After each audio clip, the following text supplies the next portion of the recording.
Hello, Happy New Year. This is Belinda from Belinda's Book Nook. I hope you all had a great holiday. I had a great holiday with family, but I've caught this cold, so hopefully I don't sound too yucky for the talk.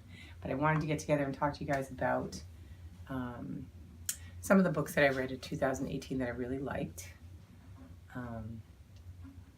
And I'm going to try to keep the water near me. So I sound decent. But I thought that maybe what I could do is, for the first few videos of the year, is just kind of go through some of the books that I read in 2018 that I really enjoyed and think that I might not have spent time talking about at all, or just very little, and talk a little further about them. This first one, I had heard about this book from Book Riot's podcast. And I know it was warm out when I had heard about it, because I was out in the garden and I was gardening, and I remember that it was just such an interesting concept that I wanted to find out, what the name of the book. I wanted to remember the name of the book so that when I got out of the garden I could actually go write it down. But then I remembered that they have show notes and it had the name of the book in there, so I just finished what I was doing, and then when I got finished I went and looked it up and I ordered it immediately. The name of the book is called Mem by Bethany C. Morrow. Morrow. And it's got a kind of interesting cover too. It's kind of a translucent page, and then inside you can see kind of, it's like a chamber, it looks like to me. Yeah. So it's a science fiction book, or speculative fiction as well, that is about a time in the past, and set in, the author is a Black Canadian woman, and it's set in Canada, which was really cool because I'm really interested in reading other authors from other countries as well. But the premise of the story is that these wealthy people will come, and they have a bad memory or something that they want to get rid of. They can go to this facility and they will take you in this room, and they create what's called a mem, which is a type of being that can hold the memory. So basically it'll be extracted from you and it will be put into this mem, and the mem will look like you at the time of that occurrence. So if you were, a teenager and this was the memory you're trying to get rid of, it's going to look like you at that point in time as a teenager. It's a really small book, before I go any further, but it just really made you think a lot. And I remember even talking to my husband a lot about it after I finished the book, because there's so many issues that it kind of brings up and it makes you think about them. So anyway, the main character, I think I have little cheat notes too. The main character, I believe her name was Dolores. And what happens is these mems, they stay in the facility. So people will come in, they get the memory extracted. They own that mem, but they stay, that mem stays inside of the facility.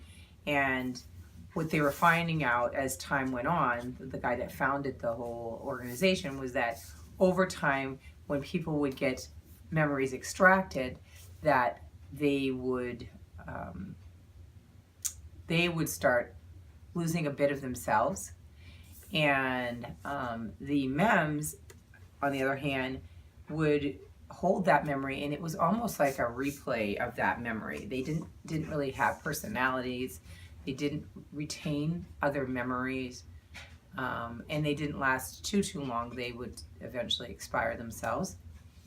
So the other thing that people could do as well is that they could come in, and if they had a new memory that they wanted to get rid of, they could overwrite that memory and take, put that on the mem, and then, that would then be the memory in the mem.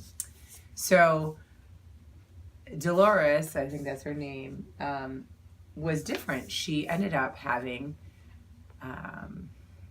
individual thoughts and memories created on her own.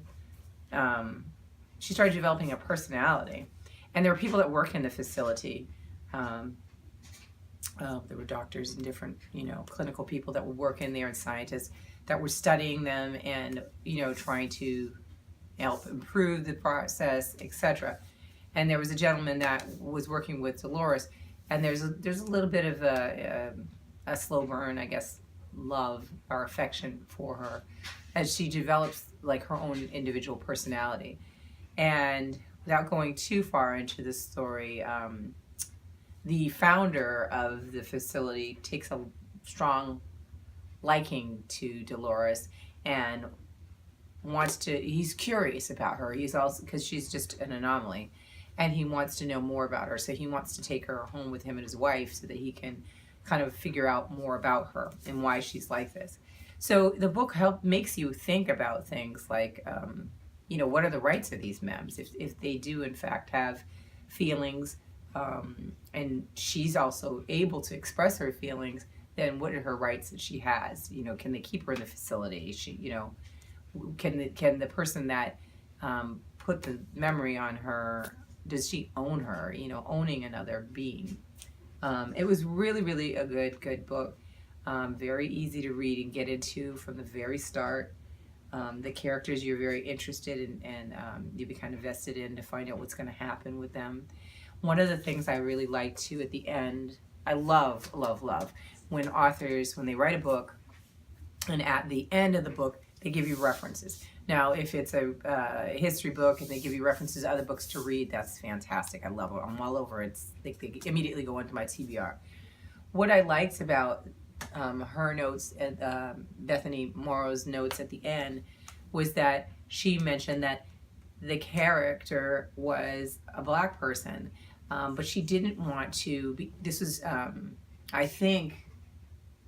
want to say in the early 1900s in Montreal, Canada was the setting, and she didn't want to pull away from the story that she was trying to tell to include or focus on the racism aspect that or the racial aspect that could have very easily gone into the story. But what she wanted to do is to let us know at the end of the story that just because she didn't put it in there didn't mean that that did not exist and does not exist today. It does exist now, and it existed in the past. So she does give you some really good references about Canada's racial history, problems with race, and so I like that, and I appreciated her going forth and telling you a little bit more why she chose to do the things she did in the story. So that really made it also really, really interesting as well. So like I have a couple of books that she mentioned at back that I definitely want to kind of add to my list because I know very little to nothing of Canadian history. And it's also nice to hear it from a person of color and different perspectives as well. So I would recommend this as a book to read, and it didn't get a lot. I don't remember seeing it very often at all on BookTube. I didn't remember hearing about it from Book Riot. So I'm hoping that this year that this book will make it on more tables and nightstands so people will read them and give this person a shot. I believe this is her debut novel, and I haven't looked to see if there's anything else coming down, but I definitely will look into her next book because it was written really well, and I like the concept. If you like science fiction, if you like, there was a movie one time that was I think it was Tom Cruise, and I don't remember the name of it, but they were called Cogs, I think. And they had these three beings that could predict the future. They could predict people before the person was going to commit a crime. They would know who would do it. And then I think his character was one of the police that would go and arrest the person before a crime was committed. So they had zero crime. Something about that reminded me of the MEMS in this book, because although they were beings, they weren't treated like people and with various rights. They would just sit there to do that job, and that's the same thing for these characters. They had a role, and that was what they were supposed to do. So there's a really conflict when you're reading it, because especially with this character, because she becomes a whole person in our senses. So great book. I will come back to you guys with some more. I just got to dig through my shelves and look at some of the other ones that I've read that I didn't talk about but definitely recommend this. This is Mem, and it's by Bethany C. Morrow. Have a great day. Bye-bye.